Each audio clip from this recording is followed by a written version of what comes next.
Okay अच्छा क्या हो गया जो अपन ने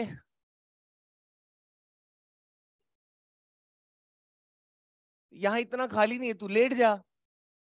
तू कॉपी रखने का जगह नहीं मिल रहा है तुझे। चलो देखो, अच्छा लास्ट क्लास जो अपन ने पढ़ा था इन सॉरी ऑब्लिक कोलिजन वाला, उसका मैंने भेजा था, जिसको दिक्कत हो किसने देखा है क्या, या पहले ही क्लियर हो गया था? तूने देखा था? कहानी खत्म हुआ कि अभी भी डाउट में है? समझ गया ना कहानी, ई वाला जो है। ओके देखो, सिस्टी आज आए हो, कल नहीं आओगे, परसों भी नहीं आओगे, अच्छा। अरे यार अभी भी आखिरी मौका है, पकड़े रहो, त्रिका गायब हो जाएगी। अरे उसी दिन तो गायब हुई थी। चलो देखो थोड़ा समझते हैं, बुक की डेफिनेशन तो चलो जो है वो तो रहेगा ही। सेंटर ऑफ मास सबने पढ़ लिया है स्कूल में थोड़ा बहुत ही, क्या होता है जल्दी बताओ, थोड़ा बहुत तो सुने होगे। अच्छा अच्छा क्या बोले, एक पॉइंट जहां पे, उसको क्या कहते हैं, इसका तात्पर्य क्या है?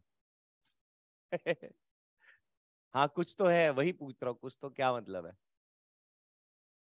अच्छा तुम्हें एक एक बात बताए, अभी तक अपन जो भी पढ़ाई कर रहे थे ना,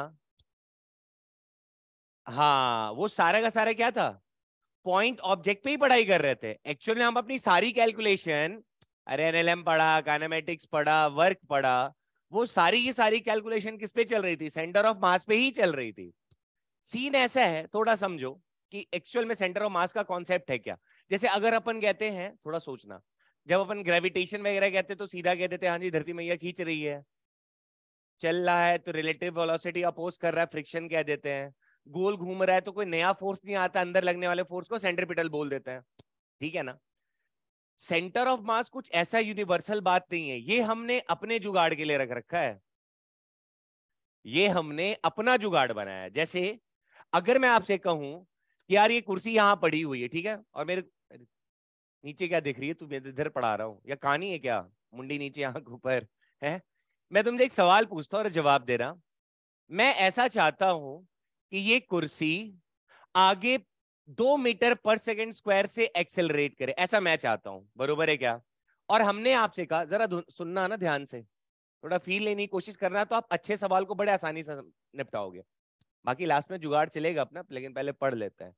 मैंने कहा यार इस चेयर को मैं 2 मीटर पर सेकेंड स्क्वायर से एक्सेलरेट कराना चाहता हूं, और मैंने कहा भैया ये जो कुर्सी है ना, इस कुर्सी का जो मास है, ये मान लो मैंने कह दिया कि ये 10 kg का है, ठीक है क्या?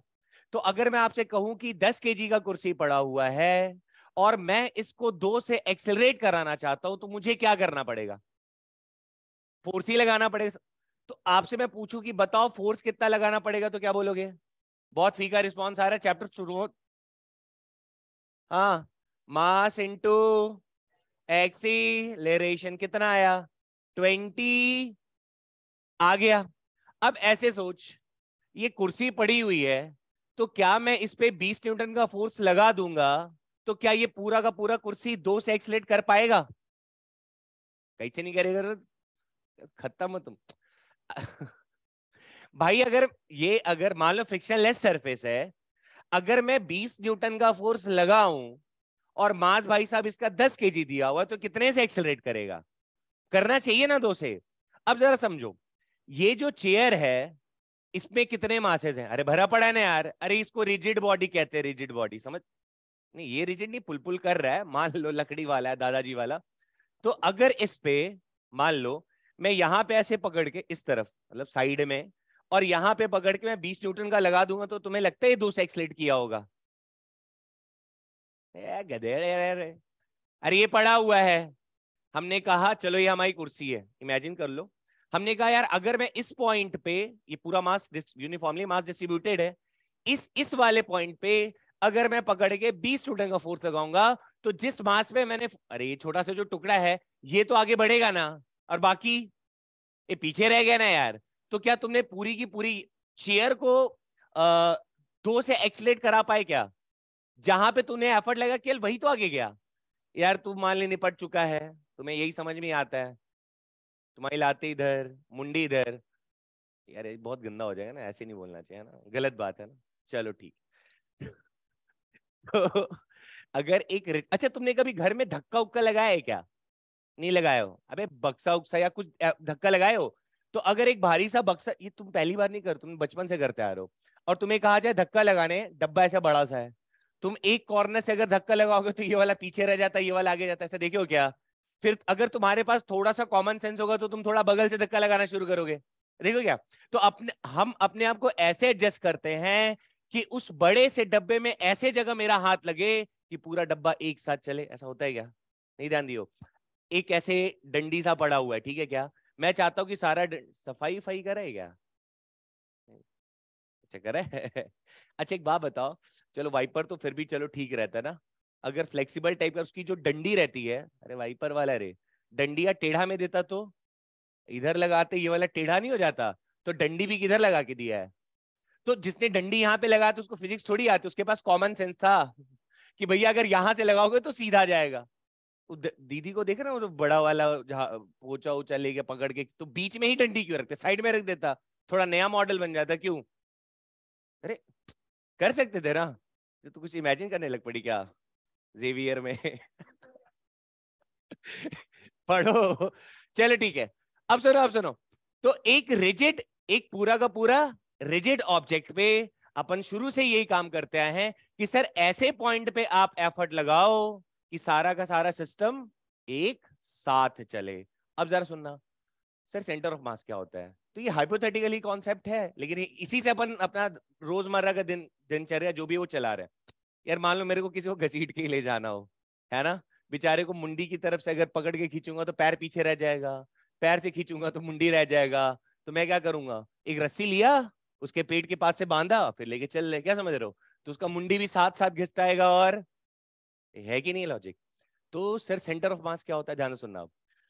तो एक रिजिड ऑब्जेक्ट, उस रिजिड ऑब्जेक्ट पे एक ऐसा पॉइंट, उस रिजिड ऑब्जेक्ट पे एक ऐसा पॉइंट, जिस पॉइंट पे जब आप एक्सटर्नल फोर्स लगाओगे, तो एक्सटर्नल फोर्स लगाने से क्या होगा? वो जो मास होगा आगे बढ़ेगा ना, अरे जिस पॉइंट पे लगा वो आगे बढ़ेगा ना, वो पॉइंट जितना आगे बढ़े, मतलब जितना डिस्प्लेस हो, बाकी सारा का सारा उस पूरे रिजिड बॉडी में जितना मास है सब उतना ही डिस्प्लेस होना चाहिए। लॉजिक समझ में आ रहा है क्या? उस पॉइंट जहां पे हम एफर्ट लगा रहे हैं, उस वाले पॉइंट का मतलब उस पॉइंट पे जो मास है उसका जितना वेलोसिटी हो, पूरे बॉडी का भी वेलोसिटी उतना ही होना चाहिए। जिस पॉइंट पे हम एफर्ट लगा रहे हैं, जितना वहां का एक्सेलरेशन होगा, पूरे बॉडी पे जितना भी मास डिस्ट्रीब्यूटेड, सबका एक्सेलरेशन उतना ही होना चाहिए। तो वो वाला जो पॉइंट होगा, उस पॉइंट को किस नाम से जानते हैं? सेंटर ऑफ मास। नहीं हवा लगा? पक्का ना? ये दिख रहा था ना यार कुर्सी में? अगर मैं ऐसे एफर्ट लगा रहा हूं, बेचारा इधर ही नाच जा रहा है, क्यों भाई? लेकिन अगर मैं चाहता हूं कि भैया एकदम सीधा सीधा जाए, तो मेरे को लगता है कुछ बीच में आगे ऐसे करना पड़ेगा। देख रहे सीधा गया रे। ऐसा हुआ कि नहीं हुआ?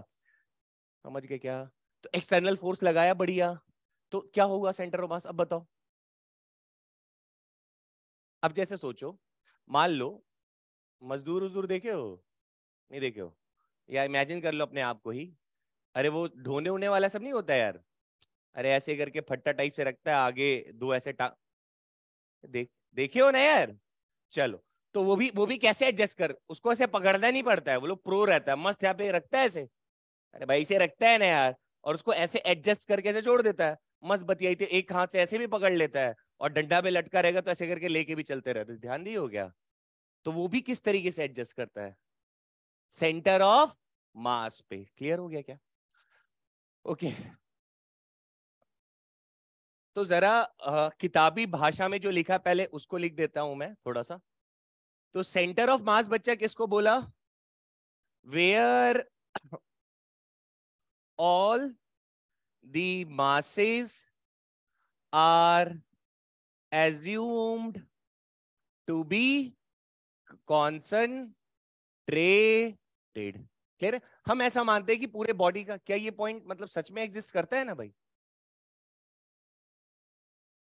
करता है ना भाई, है ना? चलो, और हम इसको याद कैसे रखेंगे? ऐसे सोचो, हमारे पास अगर बच्चा कोई भी रिजिड बॉडी होगा, तो रिजिड बॉडी भाई अच्छा खासा स्ट्रक्चर होगा ना यार उसका, बड़ा सा, कुछ समझे?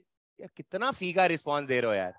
तो कोई भी रिजिड बॉडी होगा, और हमने तुम्हें यहां मजदूरी में ऐसे खड़ा कर दिया है, और हम चाहते हैं कि पूरा का पूरा बॉडी एक साथ चले, तो इतना बड़ा डब्बा को तुम ऐसे चिपक के तो नहीं ले जा सकते हो। अरे वो कैसे होगा यार, वो है ना। तो अगर तुम्हारे पास अकल होगा तो तुम एक उंगली से भी सारे के सारे डब्बे को एक साथ ले जा सकते हो ना। बट तुम्हें कौन सा पॉइंट ढूंढना पड़ेगा? सेंटर ऑफ मास, समझ गए क्या? तो सेंटर ऑफ मास को हम जितना आगे डिस्प्लेस कराएंगे पूरा ऑब्जेक्ट भी उतना ही आगे जाएगा। सेंटर ऑफ मास का जो वेलोसिटी होगा वही वेलोसिटी पूरे ऑब्जेक्ट का, जो एक्सेलरेशन सेंटर ऑफ मास का होगा वही पूरे बॉडी का। बैठ गया दिमाग में? बढ़िया।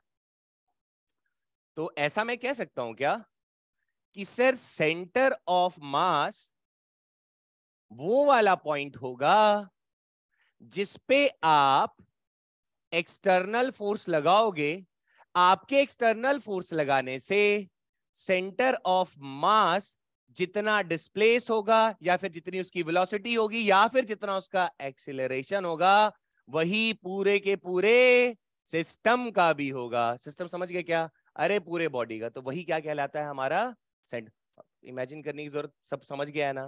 पेन भी बैलेंस करते ना ऐसे, इधर गिर रहा है इधर गिर रहा है, लाके बैलेंस कर दिया। क्लियर है क्या? इस जगह से उठा पा रहे हैं यार बराबर एकदम। दूसरा पॉइंट इसमें हम क्या याद रखेंगे, ये आगे समझ में गया? सेंटर रटने वाली चीज नहीं है ना, ये करते आ रहे हो ना बचपन से, नया क्या पढ़ रहे हैं इसमें। दूसरा, इट कैन बी रियल और इमेजिनरी। अब सर इसका क्या मतलब है, थोड़ा समझना। ये रियल भी हो सकता है और इमेजिनरी भी हो सकता है। जैसे अगर मैं आपसे कहूं कि हाँ, एक दो मान लो इधर जितने लोग बैठे हुए समझ रहे हो, तो सबका मास अलग अलग जगह पे है। अरे कोई यहाँ पे कोई वहां पे ऐसे करके है, और मैं चाहता हूं मैं सबको एक साथ ऊपर उठाना चाहता हूं, मान लो। समझ गए क्या?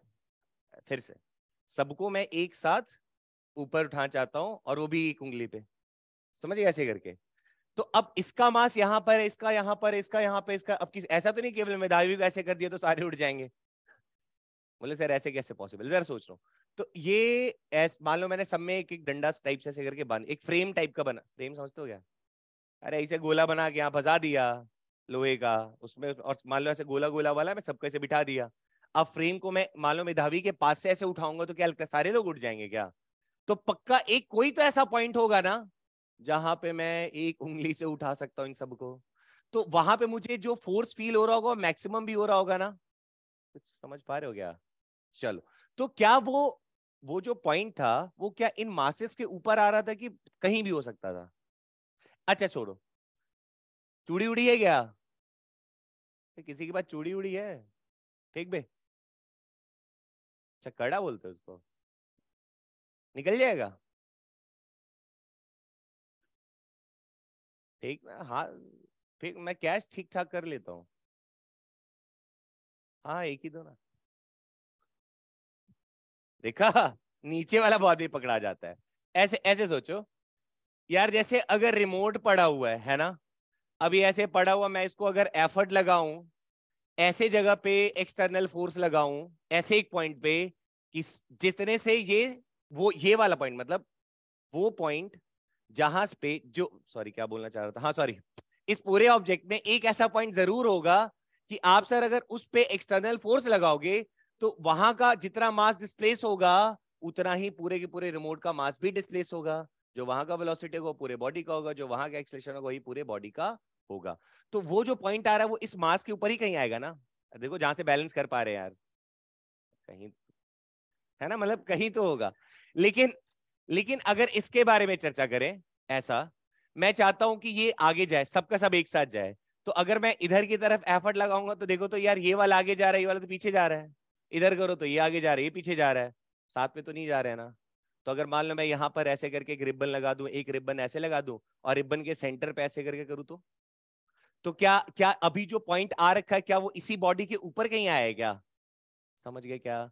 तो वो जो सेंटर ऑफ मास है वो उस बॉडी पे भी हो सकता है या बॉडी के बाहर भी हो सकता है।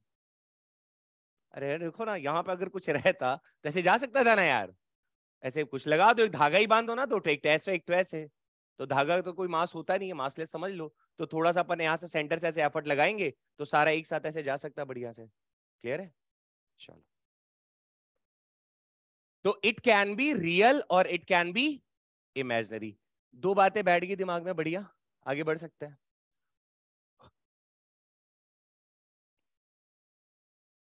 तेरी खराब लग रहा है ना बहुत ज्यादा।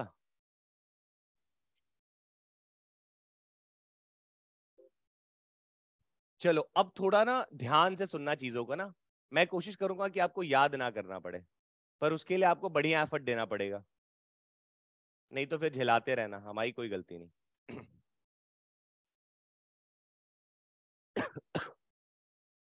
ध्यान से एकदम, यही सब चीजें छोटी छोटी समझने वाली, फिर आपको चैप्टर बहुत आसान लगेगा।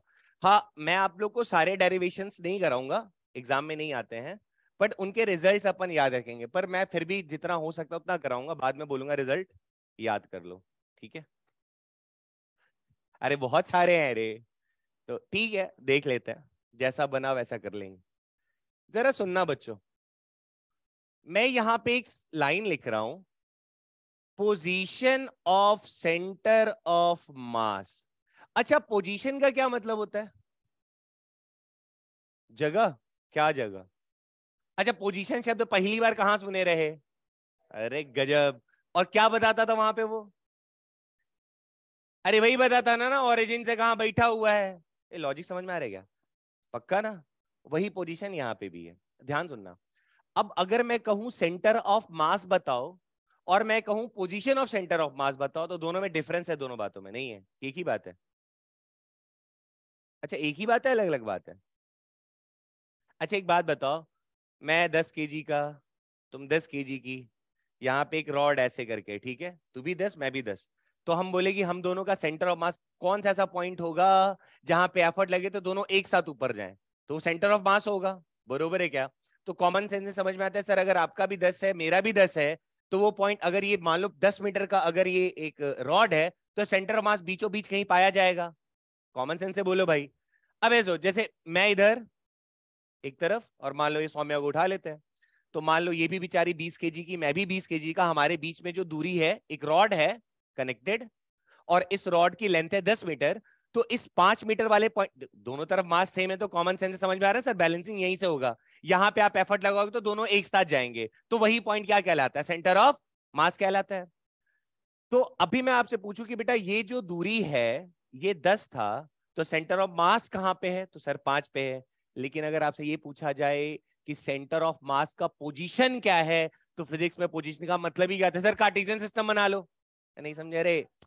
क्या मतलब होता है सर? कार्टेशियन सिस्टम बना लो, और कार्टेशियन सिस्टम से हम लोग सबका पोजीशन कहां देख के बताते हैं? ओरिजिन देख के। लॉजिक समझ में आया क्या? तो यहां क्या लिखा हुआ है? Position of centre of mass, confusion नहीं रखना। खांसी क्यों? रमेश जी पानी देना।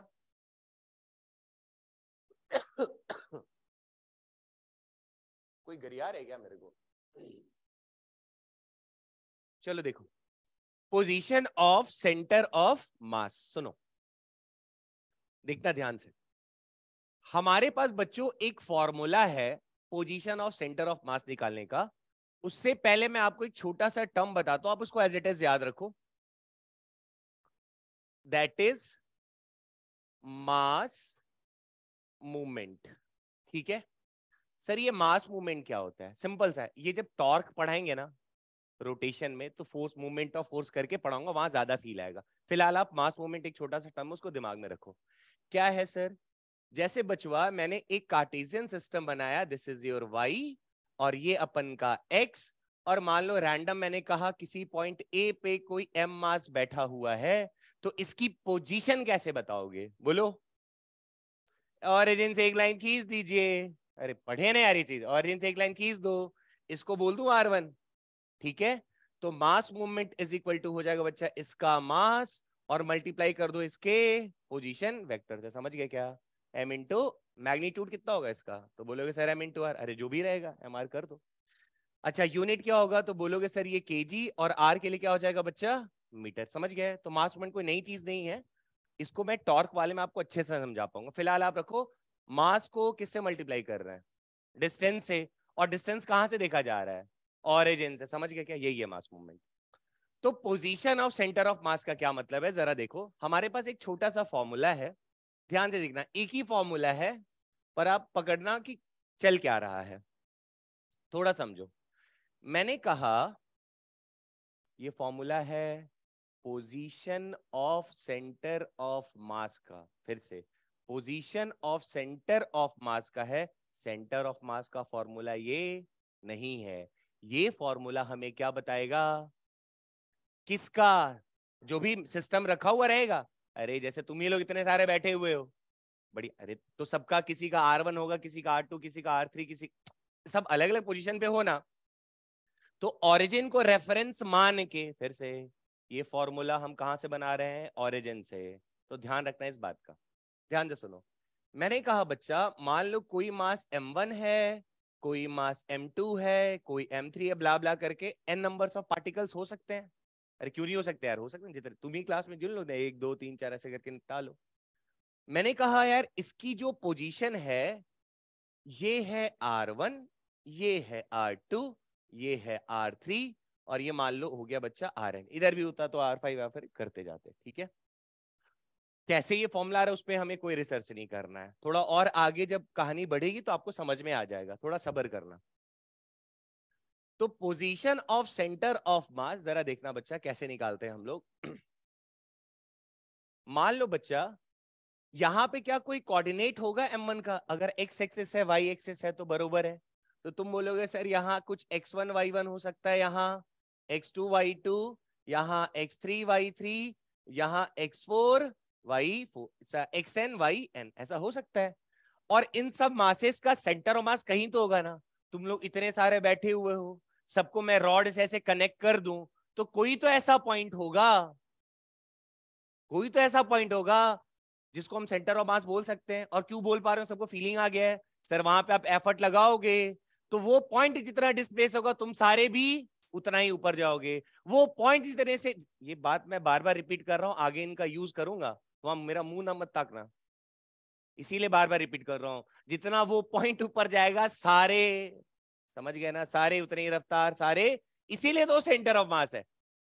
क्या हम कहते थे एक ट्रक दूसरे ट्रक को टक्कर मार रहा है, तो हम तो ये मान के चलते थे, ऐसा बोलते ट्रक का जाके कोना में सर बजा या नीचे बजा ऊपर, हम तो ही मानते सीधा मारा सीधा गया, खत्म कहानी। तो centre of mass, centre of, अपन वही लग रहे पढ़ रहे हैं अभी तक। तो अब जरा देखो फॉर्मूला क्या है, जरा सा देखना। तो क्या इसका सेंटर ऑफ मास बेटा कहीं होगा, इन सबका n नंबर ऑफ पार्टिकल्स है, तो रैंडम मैंने कह दिया कि किसी पॉइंट P पे सेंटर ऑफ मास एग्जिस्ट कर रहा होगा, हमें नहीं पता कहां। तो ये फॉर्मूला मुझे इन सभी पार्टिकल का सेंटर ऑफ मास नहीं बताता है। ये फॉर्मूला मुझे क्या बताएगा, सेंटर ऑफ मास का पोजीशन ओरिजिन से। क्यों, कई बार तुम्हारे मजे ले सकता वो ओरिजिन ना देके क्या बोल देगा, इस पॉइंट से सेंटर ऑफ मास का पोजीशन बताओ। समझ में आ रहा है क्या, तो इसी फॉर्मूला को अपन मॉडिफाई कर लेंगे, कोई दिक्कत नहीं है। ये फॉर्मूला किसका है जो लिखने जा रहे हो, और कहां से रेफर लेके बना रहे हैं हम लोग, ओरिजिन से, बरोबर है ना। तो अब जो ये पॉइंट आया बेटा, उसका कुछ x कोऑर्डिनेट होगा, उसका कुछ y कोऑर्डिनेट होगा। तो हम इसको कैसे लिखते हैं, जरा देखो, बहुत टुच्चा सा फॉर्मूला है, XCOM इज इक्वल टू एक मास m1। देख जब x लिखोगे तो केवल x वाला पॉइंट लिखना है, तो कैसे लिखेंगे, मास मूवमेंट की तरह, m1 into x1 plus m2 into x2 plus m3 into x3 ब्ला ब्ला, और होता तो mn plus, sorry, mn into xn divided by m1 plus m2 plus m3 blah blah blah plus mn। ठीक है, छोटा सा formula, tough तो नहीं है मेरे ख्याल से। अबे मास कहां पड़, जैसे इसे देखो, मान लो मुझे इन तीनों का, इन तीनों लोगों का सेंटर ऑफ मास बताना है, कहां से पोजीशन बताना है सेंटर ऑफ मास का, कहां से, यहां से। अरे ओरिजिन ले लिया, तो मैं ऐसा कहूंगा ना यार, देख इधर, अब मेधावी का जो कोऑर्डिनेट होगा कुछ होगा ना। अरे एक्स पे मान लो 5 है, वाई पे मान लो 2 है, तो जब एक्स कोऑर्डिनेट निकालना होगा तो उसका मास इंटू एक्स वाला, उसका मास इंटू एक्स वाला, उसका मास, तो इससे क्या आएगा तुम्हारे पास, सेंटर ऑफ मास का एक्स कोऑर्डिनेट आएगा, एक्स कोऑर्डिनेट। ठीक है, उसी तरह बच्चा YCOM मैं पूछूं तो क्या बोलोगे, बोलो, M1 Y1 M2 Y2, अरे समझ गए क्या, MN YN divided by m1 plus m2 blah blah blah plus mn। दो ही फॉर्मूले चलेंगे, इससे ज्यादा नहीं आएगा। और यकीन मानो पूरा सीओ चैप्टर में हम यही फॉर्मूला केवल लगाएंगे, पूरे सीओएम में सिर्फ यही फॉर्मूला। अभी ऐसा बोल रहा हूं, बाकी रंग बदलेगा पर बेसिक्स तो यही है, ठीक है। तो अब मुझे कभी भी, ये फॉर्मूला किसका है? क्या ये सेंटर ऑफ मास का फॉर्मूला है? ये पोजीशन ऑफ सेंटर ऑफ मास का फॉर्मूला है। और कहां पे रेफरेंस माना है, तब ये लगाना, दिमाग में रखना, नहीं मन करा कहीं भी लगा दिए, ध्यान रखना, ठीक है। अच्छा, ये हवा में भी तो हो सकता था ना बाहर, तो हवा में होता तो उसके पास कितने कोऑर्डिनेट होते? 3। तो मान लो अगर मुझे ZCOM लिखना होता तो, जल्दी बोलो, M1 Z1 plus M2 Z2 Mn Zn divided by M1 plus M2 blah blah blah plus Mn। निपट गया, बढ़ गया। देखो मैंने ऐसा क्यों बोला कि ओरिजिन से ही, देखो मैं चाहता हूं आप लोग थोड़ा समझो चीजों को ना। बाकी फॉर्मूला ऐसे नहीं कि फॉर्मूला आंख बंद करके लगाए जा रहे हैं, ये सेंटर ऑफ मास का फॉर्मूला नहीं है, ये सेंटर ऑफ मास के पोजीशन का फॉर्मूला। कब? जब हमने रेफरेंस पॉइंट किसको माना है? ओरिजिन को। ध्यान में रखना। फिर से आ जाओ। जैसे बच्चा, ऐसा मैं क्यों बोल रहा हूं, थोड़ा मेरी बातों को समझो, वैसे मैंने भी समझाया था बट फिर भी। मान लो एक मास पड़ा है m यहां, दूसरा मास पड़ा है m यहां, और इसके बीच का जो डिस्टेंस है लेट अस टेक l है। बढ़िया। अगर मैं आपसे अभी कहूं, आपने कोई फॉर्मूला वगैरह भी नहीं पढ़ा है मान लो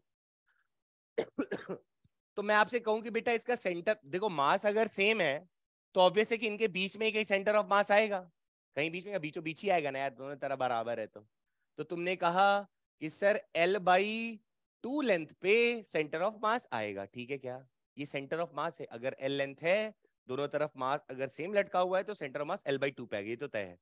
लेकिन अगर कोई मुझसे ये पूछ ले कि बताओ इस m मास का सेंटर ऑफ मास का पोजीशन क्या है, तो कई बार बनाया हुआ नहीं रहेगा, तो हम दिमाग लगा लेंगे। जैसे देखो, कार्टेशियन सिस्टम चूज करना तो मेरे ऊपर डिपेंड करता है ना बच्चा, मैं डिसाइड करूंगा ना, मेरा मन। तो जैसे अगर मान लो मैंने कार्टेशियन सिस्टम कुछ ऐसा बना लिया, देखना जरा, थोड़ा कोशिश करना आपको समझ में आए। ये x और ये y, पकड़ पा रहे हो क्या? और ये वाला मान लो डिस्टेंस आपको दिया हुआ है l, ठीक है। तो अगर आपसे पूछा जाए कि बताओ पोजीशन ऑफ सेंटर ऑफ मास क्या होगा, पोजीशन पूछ रहा हूं, तो आप बता पाओगे? आपको ये समझ में आ रहा है कि सर सेंटर ऑफ मास इसका यहां पे एग्जिस्ट कर रहा है, पर इसका पोजीशन कहां है? अगर ओरिजिन से देखना, अगर ओरिजिन यहां पर है तो क्या बोलोगे? L प्लस L/2, तो आई थिंक ये बेटा 3L/2 आएगा। बाउंसर लॉजिक है? बोलो वाई क्यों नहीं? अरे वाई में तो है ही नहीं है, तो क्यों लिखेंगे? समझ गए क्या? अच्छा मान लो अगर यही यही जरा देखना है ना ध्यान से, छोटी छोटी चीजें हैं। लेकिन अगर मैंने x इसको माना है, y अगर इसको माना है, तो अब क्या बोलूंगा? अब अगर कोई मेरे से पूछे इसको अगर सिस्टम, देखो बेटा y ये वाला, ये इसका ऐसा कार्टेशियन सिस्टम है, तो अगर अभी मेरे से कोई पूछे कि सेंटर ऑफ मास का पोजीशन क्या, पोजीशन, तो क्या तुम आराम से बोल सकते हो सर यहां से लेकर यहां तक की दूरी कितनी है? L/2। तो कोई, मैंने ऐसा इसलिए बताया कि कई बार दिमाग में बैठ जाता है कि सर पोजीशन ऑफ मास और सेंटर ऑफ मास एक ही बात तो है। अरे कैसे एक ही बात है यार? पोजीशन तो जगह ना जो ओरिजिन से हम डिसाइड करके बताएंगे, कार्टेशियन सिस्टम पीछे होगा तो पोजीशन कुछ और आएगा। अब बोलोगे सर आंसर तो सेम ही आ रहा है, यहाँ भी L/2 है, यहाँ भी, तो ये L/2 क्या था? इसका सेंटर ऑफ मास, और ये L/2 क्या है?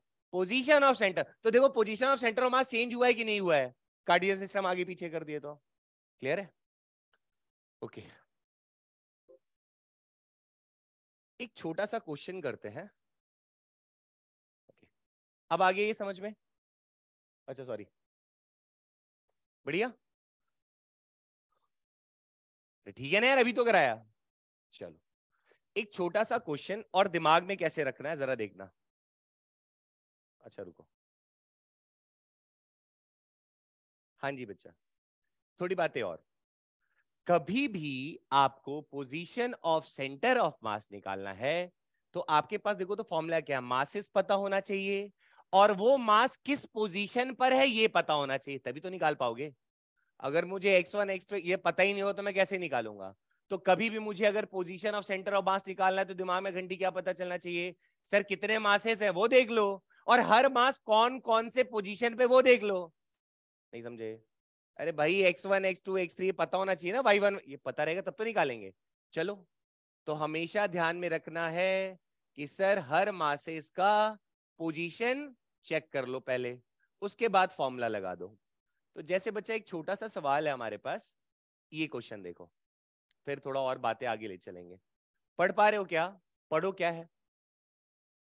3 particles of mass 1 kg, 2 kg, 3 kg are placed at a corner A, B and C respectively of an equilateral triangle ABC of h 1 metre. अरे सारी साइड्स 1 मीटर दिए हुए अपन को। कहता है find the distance of their centre of mass from point A. ध्यान रखना, क्या पूछा इसने हमसे? सेंटर ऑफ मास नहीं पूछा है, सेंटर ऑफ मास का पोजीशन पूछा है। कहां से?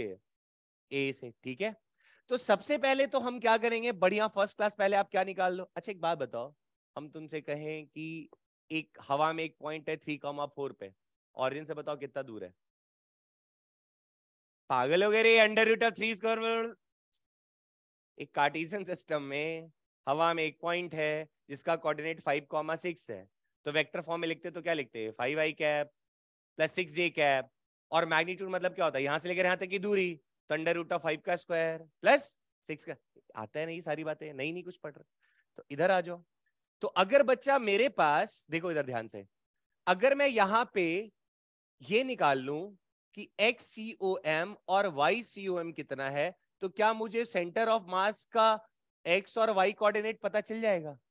अगर मुझे x और y कोऑर्डिनेट पता चल जाएगा तो वो कहां से होगा? अरे ओरिजिन से ही तो पढ़ा बनाया था फॉर्मूला। तो मान लो ये कहीं कहीं भी आ रहा होगा, कहां आ रहा होगा पता नहीं हमें। तो ये मान लो कुछ XCOM और YCOM आया, तो आपसे तो यही पूछा ना कि ये डिस्टेंस कितना होगा। तो बेटा अगर मुझे कोऑर्डिनेट्स पता है, 2 कोऑर्डिनेट्स हो गए, यहाँ के 2 पॉइंट पता है, तो क्या डिस्टेंस फॉर्मूला भी लगाया जा सकता है? अरे उसका मन करता तो वो यहां से भी तो पूछ सकता था, उसकी मर्जी। नहीं पकड़ पा रहे हो? सुनो ध्यान से देखो, देखो किसी को तकलीफ हो रही है प्लीज अभी टोक दो, रुक के फिर समझा देंगे, वरना पूरा बाउंसर जाएगा चैप्टर, अभी तो शुरू ही नहीं हुआ है। सेंटर ऑफ आपको निकालना पड़ेगा, एक कटा हुआ हेमिस्फीयर का निकालो, एक कोन का निकालना निकालो, या तो रटो या तो समझो। तो यही तो बेसिक बात है, एक बार समझ में आ गया तो खेलने लगोगे, आपको पढ़ना नहीं पड़ेगा। चलो देखते हैं।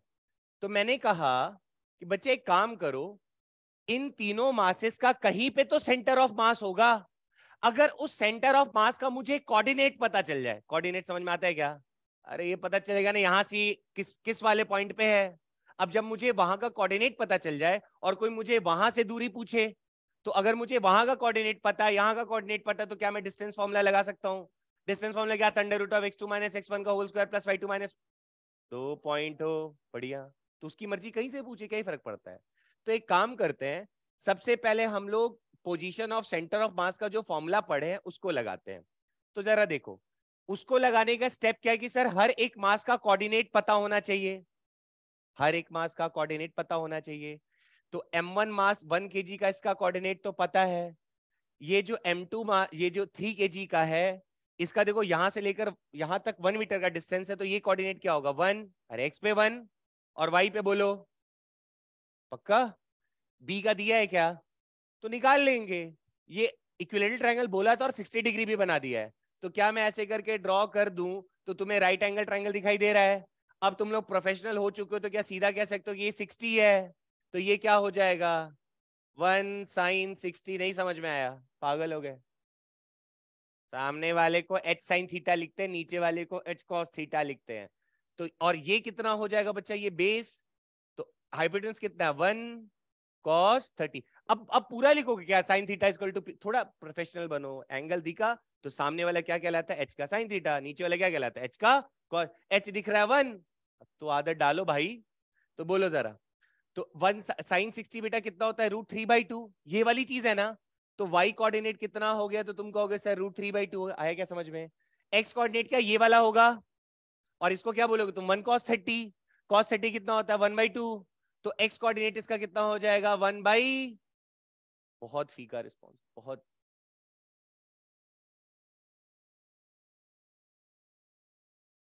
मैंने बेटा चैप्टर अच्छा है, रिस्पॉन्स अच्छा दोगे तो मैं बताऊंगा, वरना फिर झेलते रह जाओगे। फिर बता रहा हूँ, दुखी ना करो मुझे, चिल्लाने से मेरा गला बैठेगा, तुम्हारा कुछ नहीं जाएगा। तुम्हें तो हाँ ना ही तो बोलना है यार, वो भी नहीं बोल पा रहे हो, मरे पड़े हैं, इन्हें फिजिक्स पढ़ना है। इधर आ जाओ। तो अब तो मुझे यहां का कोऑर्डिनेट्स पता चल गया है, अब तो हम फॉर्मूला लगा सकते हैं।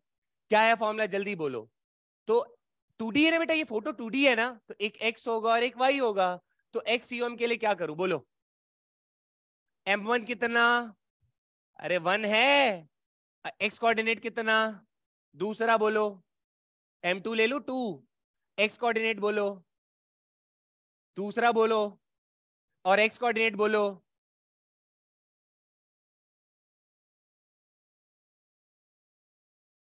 नहीं मानोगे, कह दो, क्यों नहीं आवाज आ रहा है, खाना वाना खा के आई हो, नहीं खाई है, तो बोल क्यों नहीं रही हो फिर। इतना मैं बोल रहा हूँ गूंज रहा है आवाज, और तुम लोग सारे मिलके बोल रहे हो, तो आसपास तो भटको कम से कम, तुम लोग हल्के में ले रहे हो। नीचे सारे मासेस को डिवाइड ऐड कर दो, 6 हो गया। कितना है आंसर देखो तो, काटो काटो, बोलो भाई। 3/6, आई थिंक 1/2 आ गया, दिखा क्या। दूसरा बोलो YCUM, गलत बोल गया क्या मैंने, अच्छा 1/3, अच्छा 4/6, मतलब कितना आ गया 2/3। दूसरा बोलो YCUM, 1 × 0 प्लस 2 × कितना है √3/2 प्लस 3 × डिवाइडेड बाई कितना आया √3/, दिख गया क्या। तो इससे क्या पता चला, पोजीशन किसका पता चला। तो ध्यान से देखो तो ये कितना XUM कितना आ रखा है 2/3।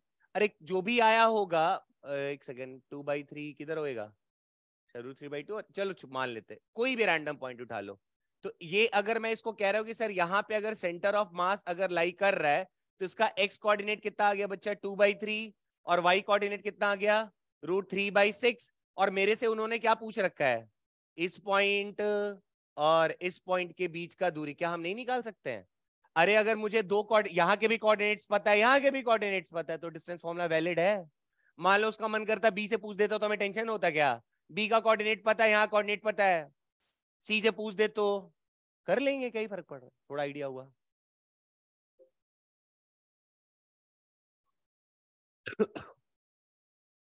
चलो अब इसको जरा ध्यान से देखना है ना, ये हर बच्चों को याद रहना चाहिए।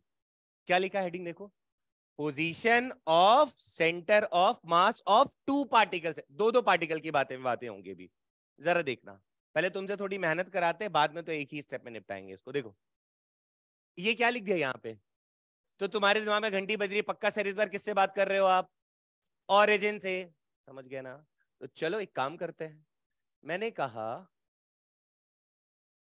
देखो जरा बच्चा, देखो फिजिक्स वाले वैसे भी कोड़िया होते हैं ना, तो चीजों को थोड़ा आसान रखने की कोशिश करते हैं। बोला ऐसा देखो, कहा यार एक मास m1, एक मास m2, अलग अलग मास, एक जैसा नहीं है कि फट से बोल देंगे बीच में, अभी बताऊंगा ऐसा क्यों होता है। और इसके बीच का डिस्टेंस है d, बढ़िया क्या।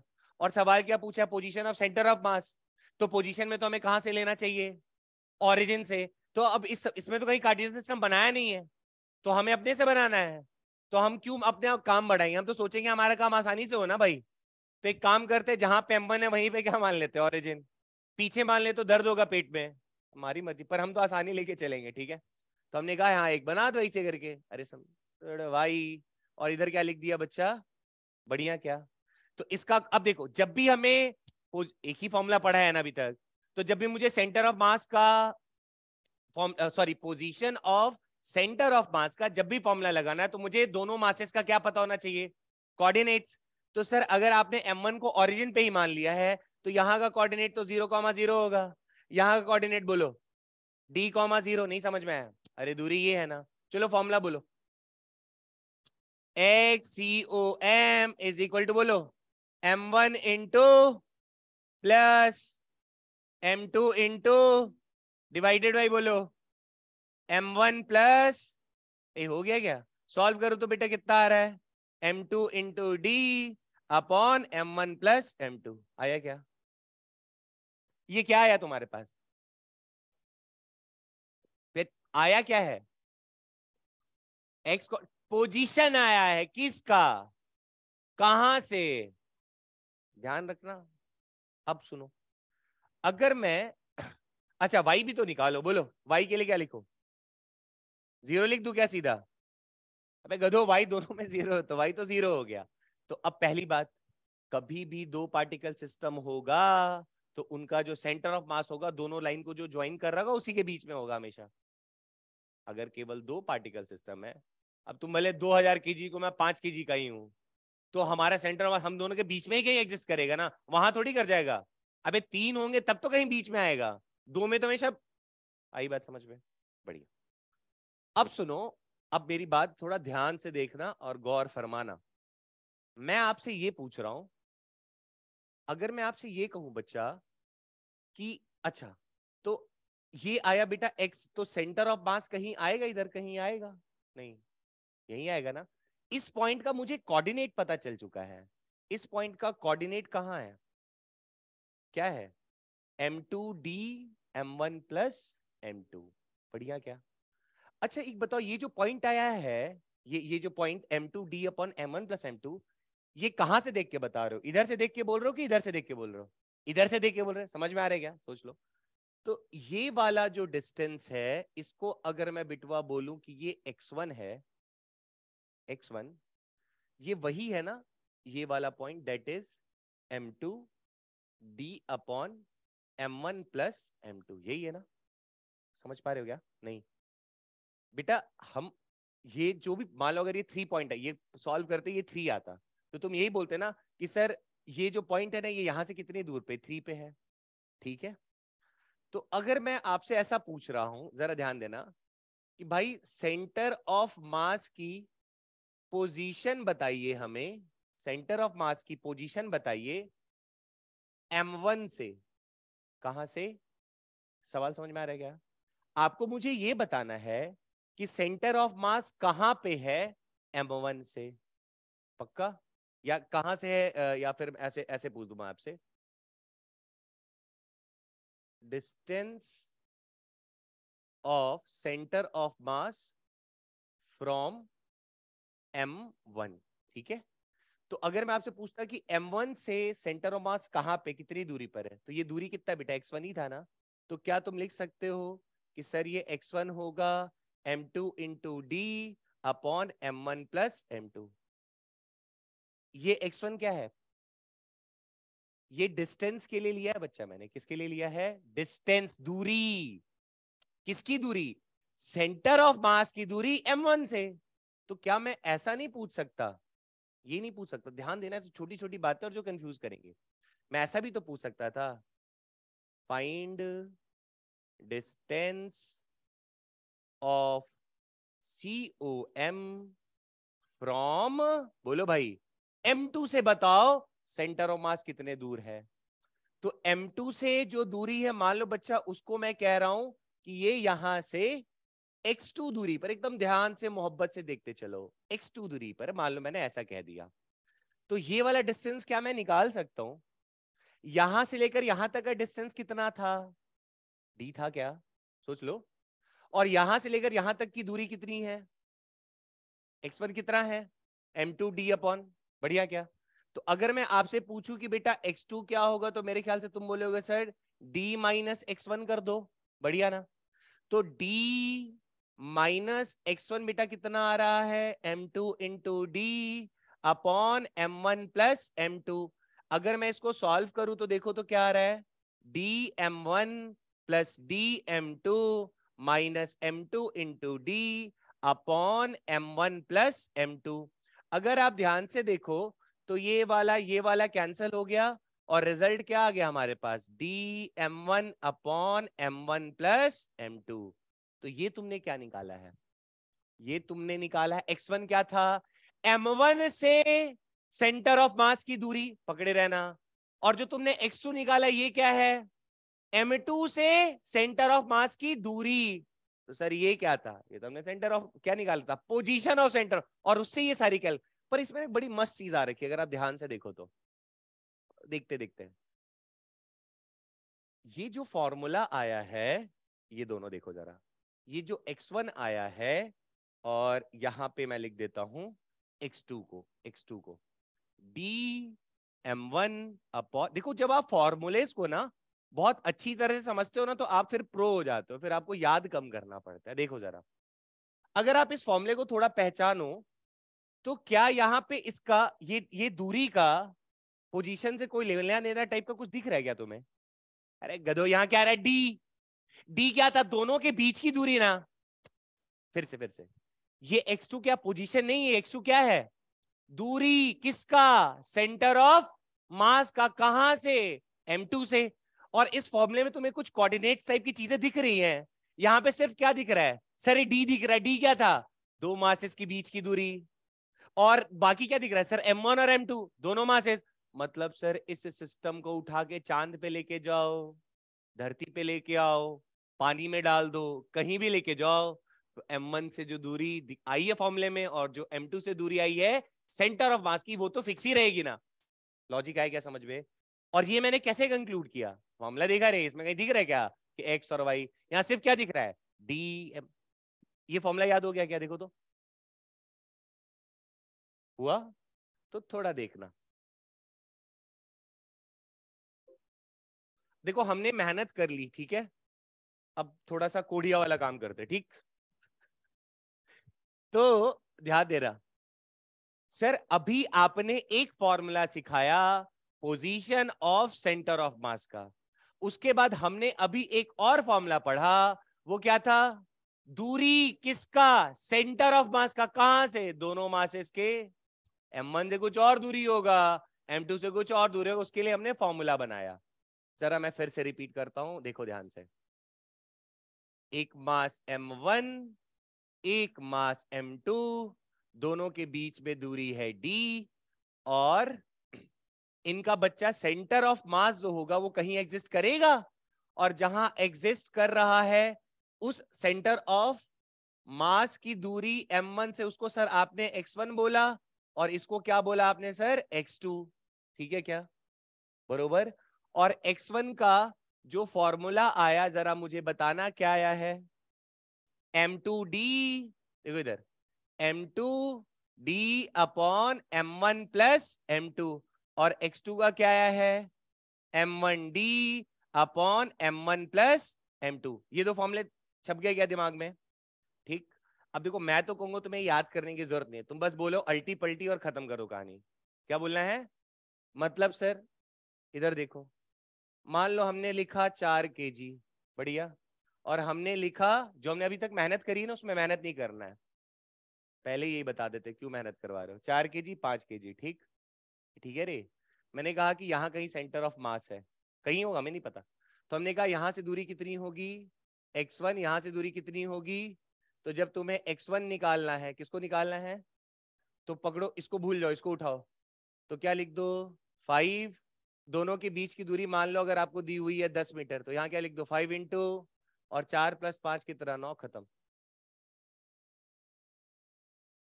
x1 निकालना है, इसको भूल, x1 साइड में 4 है ना यार, इसको पकड़ो, कितना है, 5 इंटू 5 कर दो, दूरी कितनी है 10, तो सॉरी यहाँ क्या लिख दो 10, और दोनों का मास जोड़ दो, 4 + 5 कितना हो गया 9, और लिखते जाओ आंसर कितना हो गया, 50/, ये समझ गए क्या रे। दूसरा बोलो, x2, हमें थोड़ा फास्ट होना है ना, हम थोड़ी याद कर सर m2 था कि d था कि मत करो याद, कौन कह रहा है, दो पार्टिकल सिस्टम सीधा, सर x2 के बगल में कौन दिख रहा है, 5, बचा कौन, तो बोलो आंसर, 4 × 10/9। ये समझ गए क्या, मैं ये समझ गए क्या, देखो ना वही लिखा हुआ है, हमें मेहनत नहीं करना है। अच्छा इसका जल्दी से बोलना, हमने कहा 3 kg, हमने कहा 7 kg, और बीच की दूरी मैंने दे दी 20 मीटर, ठीक। हम कहे आपसे कि 3 kg से बताओ सेंटर ऑफ मास की दूरी x1, और ये वाला x2, चलो बोलो, x1 = 7 इंटू अपॉन 7 3 समझ गए क्या? अब आएगा तो सर यही बोलना था, फालतू में इतना मेहनत कर रहा है ना। बोलो दूसरा, बोलो x2 बोलो। इसको छोड़ दो, कौन सा? 3 × 20/10 10 10। समझ गए क्या? यही पढ़ना था। ये याद करो क्या? तो 2 पार्टिकल सिस्टम में पलटी पलटी करो और आंसर लिखते जाओ। समझ गए क्या? टाइम इतना थोड़ी हो तुम बैठ के याद करोगे M20 सीधा 2 को दिख रहा है। अब ये कहीं भी जाए, दूरी तुम दो, हम बता देंगे कि M1 से सेंटर ऑफ मास कितनी दूरी पर, M2 से सेंटर ऑफ मास कितनी दूरी पर। यहां से बच्चा एक कंक्लूजन आएगा, देखना जरा। आजा रे, क्या इसको भी नोट करोगे क्या? इतनी अकल तो होगी यार तुम लोग के पास। हाँ, अगर आज ही घर जाके नोट्स लिखोगे तो अकल रहेगी, कल तक तो गायब हो जाएगा। क्यों? एक और रिजल्ट है, जरा देखो, थोड़ा और इंटरेस्टिंग इसको बनाते हैं। इधर देखो, इधर देखो बेटा, जरा x1/x2 का रेशियो बताओ तो क्या आ रहा है? M2 बाई, चेक करो तो। अबे गधो, दोनों को डिवाइड करो ना, डी से डी, अरे D M1 plus M2 D M1, तो बचा क्या? M2/M1। अरे कोड़ियो, बोल लो। तो अब देखो, तो या तो तू ये याद रख ले, या तो तुझे अच्छा लग रहा है तो ये वाला याद रख ले, M1x1 is equal to M2x2। आया क्या समझ में? ठीक, ये इंपॉर्टेंट रिजल्ट है और ये बड़ा इंटरेस्टिंग भी है। क्या सर? जैसे मान लो ये जो x1 दूरी थी बेटा, कहां से थी? सेंटर ऑफ मास से ना। M1 की सेंटर ऑफ मास से दूरी को तुमने क्या बोला था? x1। तो जैसे अगर मान, यही मतलब हुआ ना सर, एक मास M1 है, दूरी x1 है, एक मास M2 है, दूरी x2 है। तो सर इन दोनों का मल्टीप्लीकेशन करोगे M1x1, और इन दोनों का मल्टीप्लीकेशन करोगे M2x2, तो ये हमेशा बराबर आएगा। कुछ समझे क्या? अच्छा, मुझे एक सवाल का जवाब दो। मान लो ये फोन पड़ा हुआ है ऐसे, ठीक है, और मेरा मन कर रहा है बैलेंस बैलेंस खेलने का। भाई ठीक है, एक लाइन पे करा है मैंने बैलेंस। आंखें है तुम्हारे पास? शायद सेंटर में है, और नहीं है तो इसका फोन डिफेक्टिव है मान लो। गिर रहा है रे, गिरा गिरा। इसको उठाया और यहाँ लाके इसे रख दिया। बैलेंस रहेगा क्या? अच्छा देख,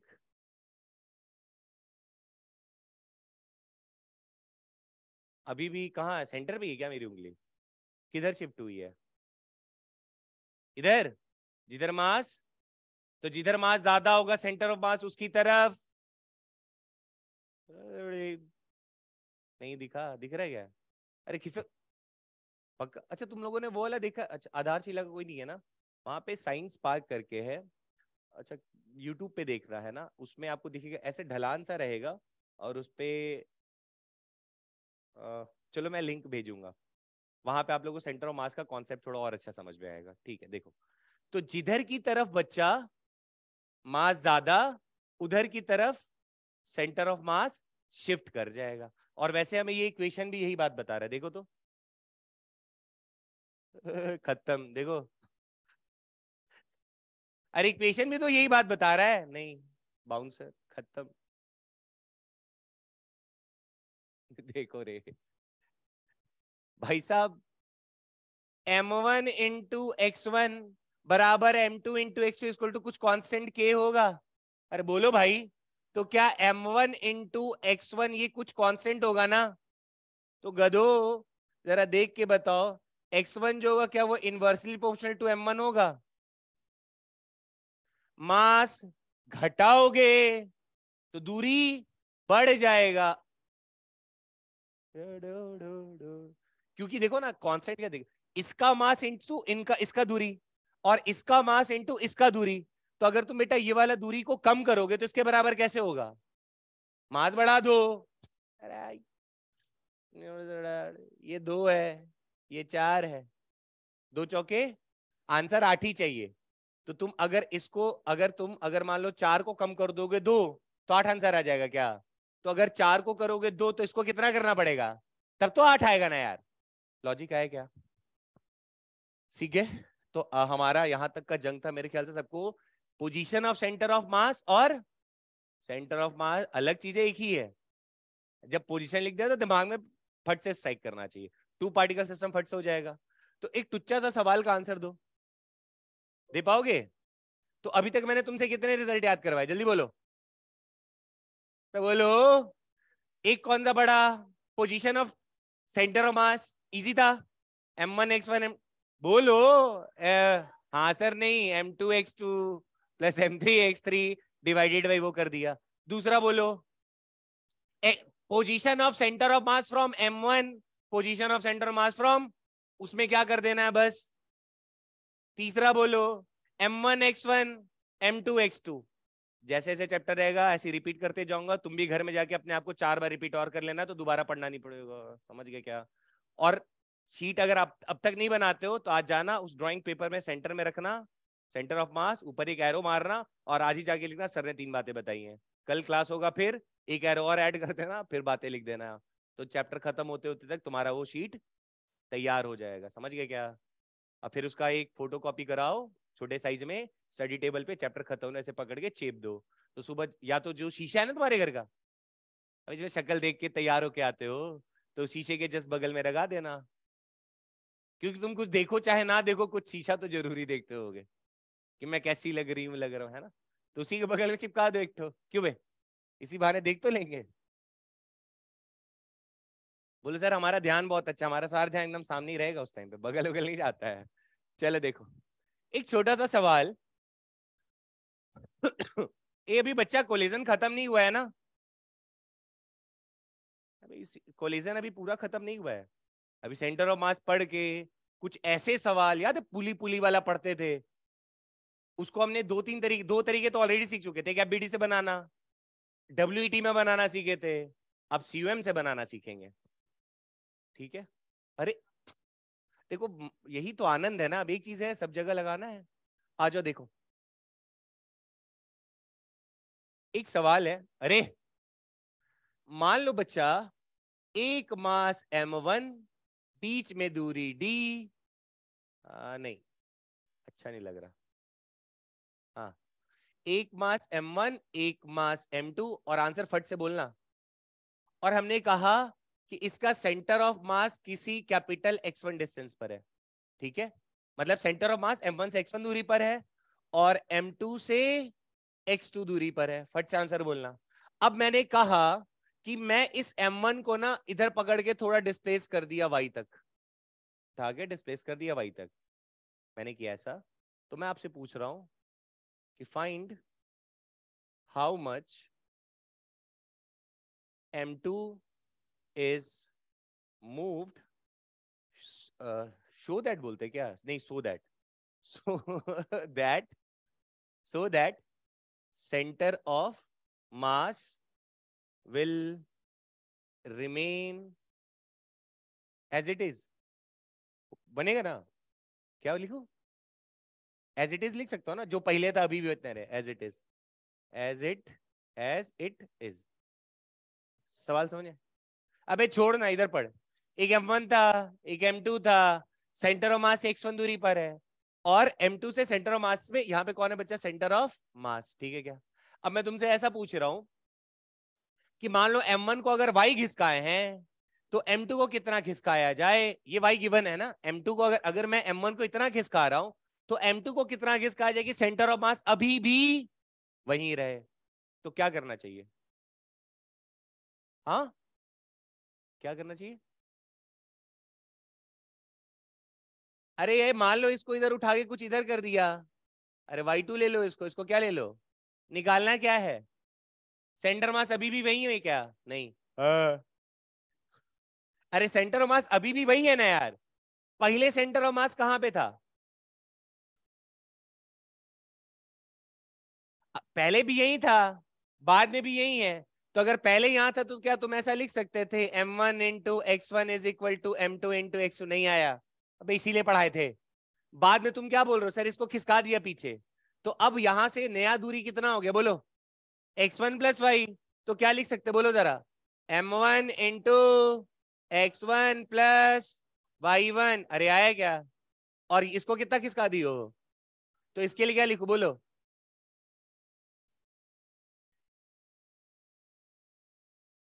आया क्या? क्या हम इसको सॉल्व कर सकते हैं? कि क्या निकालना क्या है यहाँ से? अरे y2 निकालना है रे, यही तो है एक जमूरा, नहीं हो जाएगा सॉल्व? अब समझ में आई ये रिजल्ट क्यों पढ़ाए थे? तो कई बार तुमसे मजाक करेगा, इसको इतना खिसका रहे हैं, आगे सवाल बनेगा ये इतना रफ्तार से इधर जा रहा है। कभी ऐसा देखा है क्या? बड़े मस्त मस्त सवाल आते हैं। कभी अगर तुम पानी वानी में बोट वूट में बैठे होगे, नदिया किनारे, है बोट वोट पे या कुछ ऐसा रहता है, तो अपन पैरवा ऐसे रखते हैं, चलते हैं, तो हमारे चलने की वजह से बोट वो खसखत है वो। पानी में नहीं रे। अरे आज घर पे जाना, थर्माकोल लेना, बाथरूम में जाना, टब्बा में पानी भरना, टब्बा टब्बा है होगा ना घर में, और नहीं होगा तो वॉशरूम में, मतलब बाथरूम में वो रहता है ना जहाँ से पानी, सिंक, वहां पे बढ़िया कपड़ा उपड़ा कोच देना, नल खोल देना, तो बन जाएगा तुम्हारा नहर। तुमने नहीं करा ऐसा? मैंने बचपन में बहुत किया है, सस्ता बाथ टब, है ना। चलो देखो, तो उसमें कुछ ऐसा जो तैर सके, तो तैरने वाले में तुम अपनी उंगलियों से ऐसे चलने का कोशिश करना, तो ध्यान देना वो भी ऐसे पीछे की तरफ आएगा, ठीक है? वो सवाल करेंगे तो हमेशा जो अच्छा पहले इसको पढ़ा तो ले, क्यों मैं वहां पहुंच जा रहा हूँ। आएगा आएगा आएगा आएगा क्वेश्चन आएगा, ठीक है? वो मूवमेंट होगा सेंटर ऑफ मास को मेंटेन करने के लिए होता है, वो पढ़ेंगे अपन, टेंशन ना लो। ये फॉर्मूला ठीक है क्या? जरा इसको सॉल्व कर दो तो जल्दी से। m1 capital X1 plus m1 into, इसका बोलो, m2 capital X2 plus m2 into y2, यही तो निकालना है। अब देखो तो यहां से कुछ चेप सकते हैं क्या? m1 x1 equal to m2 x2, अरे गधो, m1 x1 equal to m2 x2 है ना, तो ये वाला पकड़ के चेप दो। क्या लिख दे यहाँ? m2 x2, इधर आएगा तो अरे कैंसिल हो जाएगा ना दोनों, तो क्या आ गया तुम्हारे पास? y2 is equal to m1 y1 divided by m, आया क्या समझ में? तो ये भी दिमाग में रखना, आ जाके अरे सर ऐसा वैरायटी तो दिमाग में रखना इसको, खिस, यही कॉन्सेप्ट वेलोसिटी में भी आएगा, ई ससुरा इतना खिसकेगा और सेंटर मास अपने आप को वहीं रखना चाहेगा, तो ब्लॉक वाइज आगे की तरफ आ जाएगा। समझ के पढ़ेंगे ये सारी चीजें, इसीलिए ये कॉन्सेप्ट जरूरी। तो वहां पे मैं एम बी खेलूंगा, मन किया तो एम ए खेलूंगा, आएगा सब कहानी, टेंशन ना लो। यहां तक ठीक है स्टोरी, आगे देखो। सागर किनारे आजा, हाँ ठीक है। ये सवाल दिख रहा है क्या सबको? बढ़िया, तब क्या बोला है पढ़ो तो। पोजीशन बोला है ना, यानी हमारे दिमाग में घंटी बज गई, कहां से पूछ रहा है ये? पक्का ना? अब ये फॉर्मूला लगाना है तो हर मास का क्या पता होना चाहिए? कोऑर्डिनेट्स लिखना शुरू करें। ये स्क्वायर प्लेट दिया हुआ है, ठीक है, चलो डाटा वाला ले लेते हैं, थोड़ा आसान पड़ेगा। अच्छा 4 दिया हुआ है, चलो 6 ले लेते हैं, 6 6 मीटर का सब है, ठीक है। चलो कोऑर्डिनेट बोलो, इसका बोलो 6,0, इसका बोलो 6, इसका बोलो 0, इसका बोलो। लिख सकते हैं क्या ऐसा? बढ़िया। चलो बोलो x, जल्दी बोलो, याद हो जाएगा, पढ़ना नहीं पड़ेगा, बोलो XCOM is equal two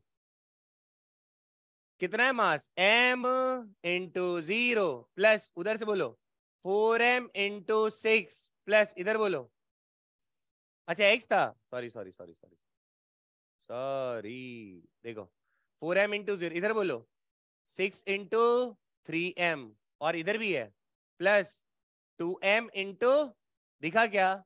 divided by, जोड़ लो जरा, 4 3 7 2 9 1, अरे दिखा गया 10m, तो ये 0 ये 0, 6 3 18, और 18 प्लस 12 कितना होता है?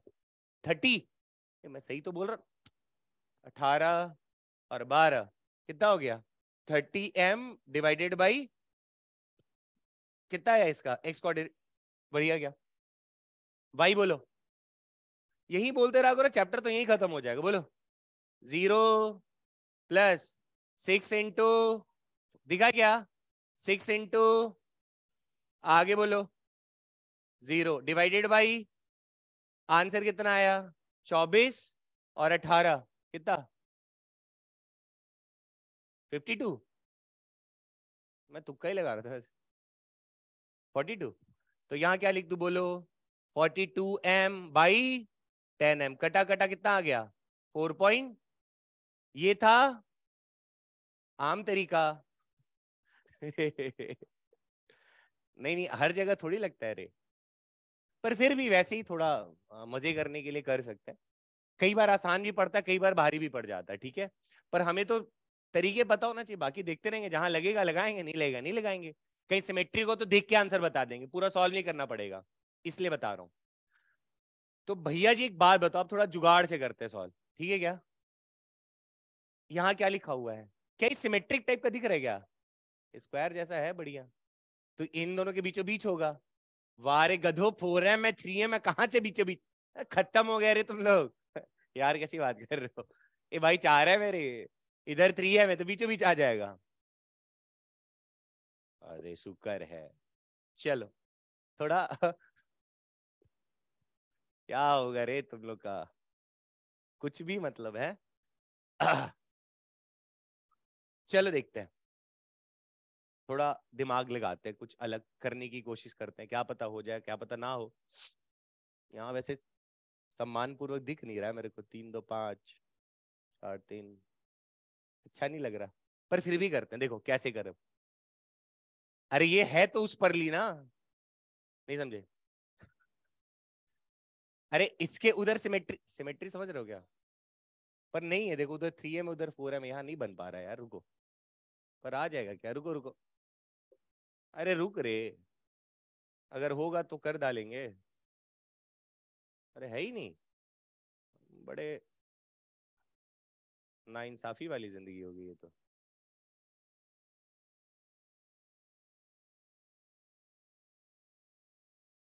हाँ ये ठीक लग रहा है। हाँ जी, बताइए।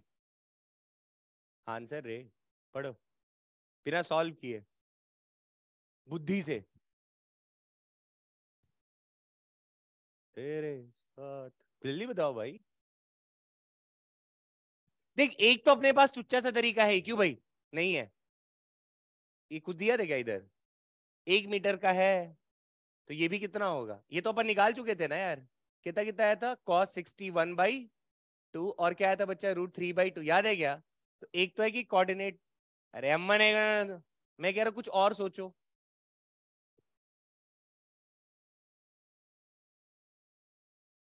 कुछ और सोच पा रहे हो कि उतना ना करना पड़े, आ जाए आंसर टाइप से कुछ?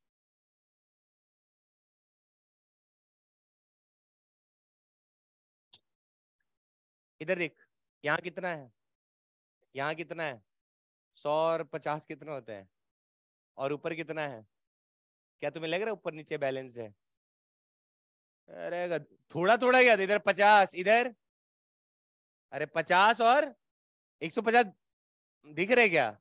तो देख मैं क्या चालाकी कर रहा हूँ, यहाँ लिख दिया मैंने, ऊपर क्या लिख दिया मैंने, 100, दिखा क्या, बढ़िया मस्त एकदम। तो यानी पक्का बैलेंसिंग यहीं कहीं होगा। ये दूरी कितना है? अरे ये कितना, ये हाइट कितना है, कितना है, √3/, है क्या ये दूरी? क्या हमने हमने तुम्हें कुछ अस्त्र बताया था सेंटर ऑफ मास का? पागल हो गए सब। अरे यहां से देखना हो तो का कह दो, यहां से देखना हो तो का कह दो, नहीं समझे? देखो जिनको नहीं आ रहा है उनको मैंने बता दिया है, आप कर सकते हो वैसे, जिसके पास थोड़ा अकल है वो देख सकते हो। अरे नीचे दिखा ना, एक सब मस्त बैलेंस दिख रहा है, तो बैलेंस दिख रहा है तो सर बीच की दूरी भी पता है। तो अगर मुझे x1 निकालना होगा और यहाँ पे सेंटर ऑफ मास यहीं से पूछा है, तो यहां से निकालू ना। चलो आंसर बोलो। x1 = यहाँ तो 185 है यार, 150 × √3/2 बटे 300, कितना आ गया, √3/, है क्या कहीं √3/4? कुछ समझे? क्या? अरे भैया x1 लोगे, इसको भूल जाओ, किसको उठा लो, तो 150 इंटू बीच का दूरी डिवाइडेड, 150 + 150, और अच्छा।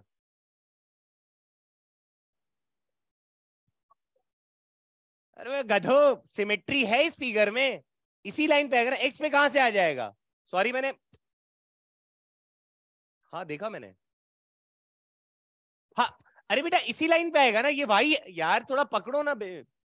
ये इधर ही कहीं आएगा ना सेंटर ऑफ मास। अबे इधर ही कहीं आएगा ना यार, कैसी बात कर रहे हो तुम? एक कुछ समझे क्या? तो ऐसे करके भी अपन तिकड़मबाजी कर सकते हैं। अब हर जगह मत लगा लेना है ना। अरे अब मान लो ट्राइंगल वाई से दिया हुआ है अब, और लेकिन हमसे कोऑर्डिनेट्स कैसे पूछेगा, यहां से पूछेगा। नहीं समझे? अरे टेढ़ा मेढ़ा दे दिया यार, समझ रहे हो क्या ऐसे करके? मतलब हाँ ऐसे फंस जाएंगे ना। तो हर जगह तिकड़मबाजी नहीं करना है, थोड़ा सबर आराम फिर करना है। ठीक है।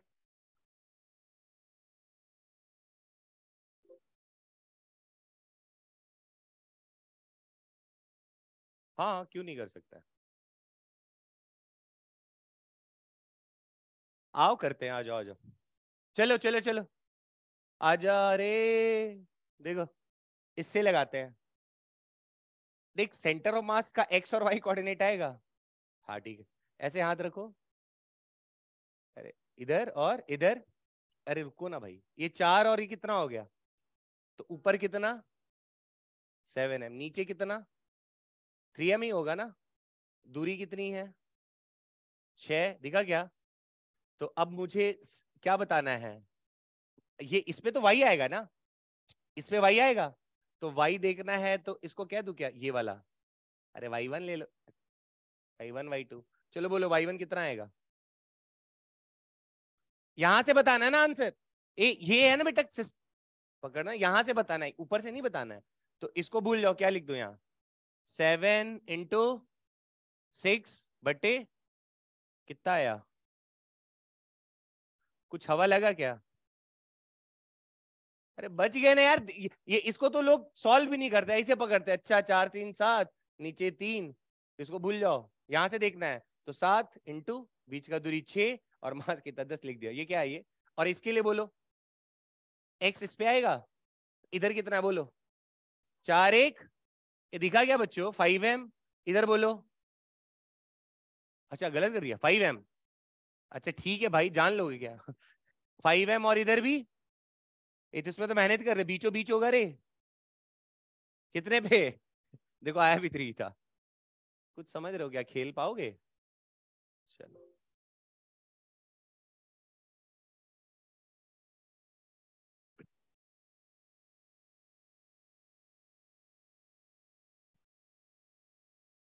एक छोटा सा स्टेटमेंट लिख रहा हूं।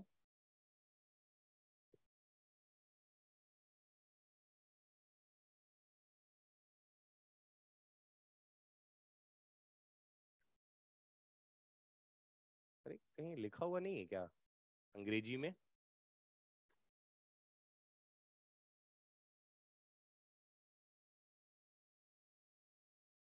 अरे यार एक स्टेटमेंट चाहिए था, पर यहाँ कहीं लिखा हुआ नहीं है।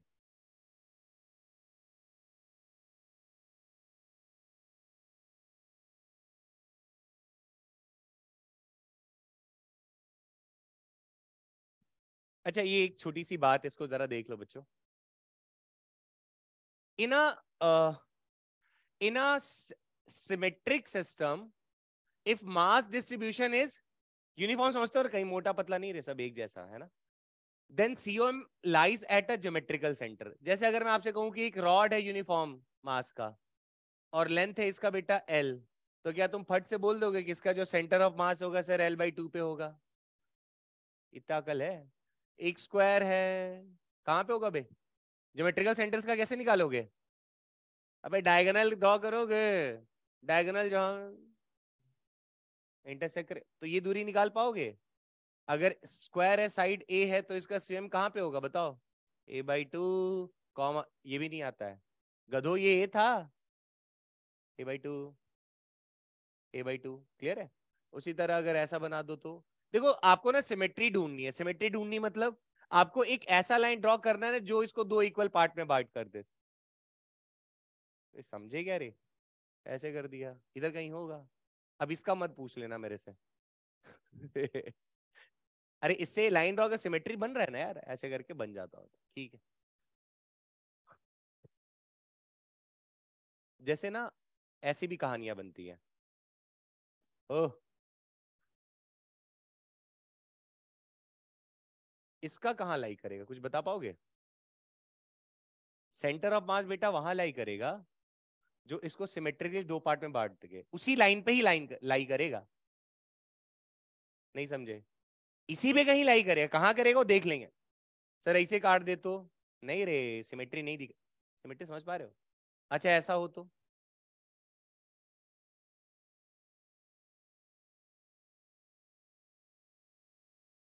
अब बोलो भाई। अरे कुछ ऐसा होगा ना बच्चा, ये देखो, कुछ समझ पा रहे हो क्या ऐसे? तो एंगल बाइसेक्टर से एक ड्रॉ कर दिया जाए तो काम बन जाएगा। क्यों भाई? इधर कहीं होगा ऐसे? कुछ समझे क्या? ठीक है, ये करेंगे हम लोग, करेंगे ऐसी चीजें। तो ध्यान रखना कि अगर सर सिमेट्री मतलब एक ऐसा लाइन ड्रॉ कर देंगे जिसके दोनों तरफ अब वो तभी कर पाओगे ना, अब सिमेट्री वाला होगा। बायो वाले पढ़े क्या, बाइलेटरल सिमेट्री? पढ़े हो गया? हमने 10वीं में पढ़ा था। ठीक है। अब यार ऐसे करके बना दे कह करो तो अब कैसे होगा यार, कोई मतलब ही नहीं है। क्योंकि सर ऐसे सवाल नहीं आते हैं, लोगों से सीधा सीधा तो संभल नहीं रहा है, तो टेढ़ा टेढ़ा क्या संभलवाएगा हमसे? अरे ऐसा थोड़ी कुछ भी दे देगा, समझ रहे हो? इसीलिए तो कहा, लोग उसको भी पता है ना कि जब रेक्टेंगल बेचारा बना के देता है तब तो लोग कर नहीं पाते हैं। तो मतलब ऐसे ऐसे करके खींच देंगे, इसका बोलेगा निकालने थोड़ी यार। चलो अब सुनो, आपने पढ़ा कि पोजीशन ऑफ सेंटर ऑफ मास का बेटा फॉर्मूला क्या? मास क्या था? मास और उसका कोऑर्डिनेट, मास और उसका कोऑर्डिनेट, मास और उसका, दिमाग में रखना। ठीक है। अच्छा एक बात बताओ, एक बड़का बॉडी है, एक और बड़ा बॉडी है, दो बड़े बड़े बॉडी, एक M1 और एक, तो क्या M1 एक बड़ा सा रिजिड बॉडी M1, थोड़ा मेरी बातों को और इसकी गहराइयों को समझने की कोशिश करना। इस पे हम इसके एप्लीकेशन अगली क्लास में करेंगे। अगली क्लास में ये फॉर्मूले रटे होने की रफ्तार बहुत तेज होने वाली है, अगली क्लास मतलब कल। ठीक है, सुनो मेरी बात। जैसे मैंने कहा अभी भी हम जो फॉर्मूला लगा रहे हैं ना, M1 x1, M2 x2, M3 x3, ये M1 M2 M3 ये सारे पॉइंट मास लेके ही सॉल्व कर रहे हैं। पर ऐसा हमेशा जरूरी तो नहीं है। क्यों भाई? जरा सुनना मेरी बात को। बच्चा जब तुम एक्सियोम लिखते हो तो ये M1 x1, ये M1 मास x1 कोऑर्डिनेट पे पड़ा हुआ होता है, बात समझ रहे हो? और ये जो M2 मास है ये x2 कोऑर्डिनेट पे पड़ा होता है। जो M3 है वो x3 पे, by M1 plus M2 plus M3 ब्ला ब्ला चलता है। लेकिन जैसे एक रिंग दे दिया, ठीक है, इसको करेंगे अगली क्लास में, बट आप उसका मतलब समझो बस थोड़ा सा। जैसे एक रिंग है ना, या मान लो कोई कोन है, ये सब पढ़ना है रे। मान लो सिलेंडर, नहीं वो नहीं है, अच्छा ठीक है, स्फीयर है, समझ रहे हो, हेमिस्फीयर है। ठीक है, अब इन सब में अगर हमें ये फॉर्मूला लगाना हो, थोड़ा मुश्किल नहीं हो जाएगा? कैसे लगाएंगे, है ना? तो हम उस केस में क्या करते हैं, हमें पता है कि सर एक रिजिड बॉडी का ना एक ऐसा पॉइंट जरूर होगा जहां पे क्या एग्जिस्ट करता होगा उसका, समझ गए क्या? तो हम क्या चूज करेंगे, सर उस रिजिड बॉडी का जहां पे सेंटर ऑफ मास है हम वो वाला कोऑर्डिनेट लेंगे। बैठा क्या दिमाग में? अगर पॉइंट मास दिया तब तो टेंशन ही खत्म हो जाता है, लेकिन पॉइंट मास नहीं दिया, हम करेंगे ऐसे सवाल। समझ रहे? ऐसे एक स्फीयर लूंगा और उसको कोन पे रख के आइसक्रीम खिला दूंगा, समझ रहे हो क्या? कह देगा भाई इसका सेंटर ऑफ मास निकालो। अब कहोगे सर इतना बड़ा बॉडी M1 M2 कहाँ कहाँ खेलेंगे, करें आएंगे सवाल। तो हमने दिमाग में रखा कि सर जो आप M1 x1 M2 x3, तो ये M1 क्या होता है, उस M1 मास का किस जगह पे, किस कोऑर्डिनेट पे, वही x1 अपन लिखते हैं। तो सर अगर बड़ा सा मास है तो एक पॉइंट पे तो हटेगा नहीं, तो हमें तो हटाना आता है ना। उस पूरी बॉडी का एक ऐसा पॉइंट तो होगा ना जहां पे पूरा मास होगा, और उसी पॉइंट का क्या लिखना होगा, कोऑर्डिनेट लिखना होगा। थोड़ा हवा लग गया क्या, क्या करने वाले हैं कल की स्टोरी में? ठीक है। मैं तुम्हें कुछ होमवर्क देने वाला था।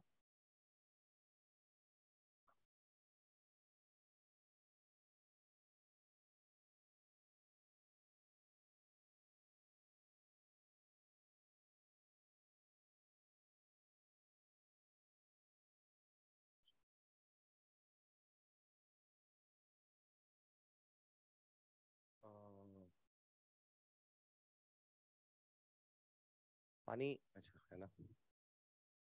बस बस दे रहा हूँ छुट्टी। 6 मिनट है मेरे पास अभी। चुप बे। ब्रेक। हम्म।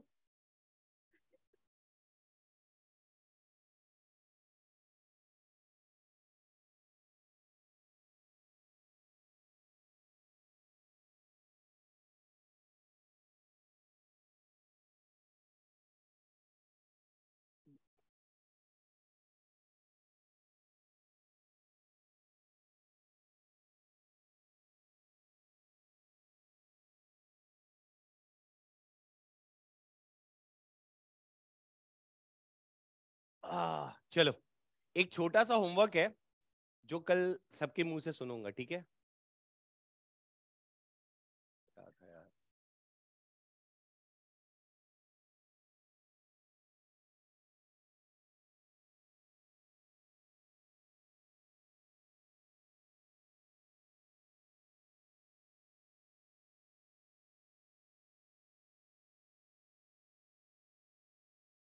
ठीक है, ये कल सब याद करके आएगा।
ठीक है, ये कल सब याद करके आएगा।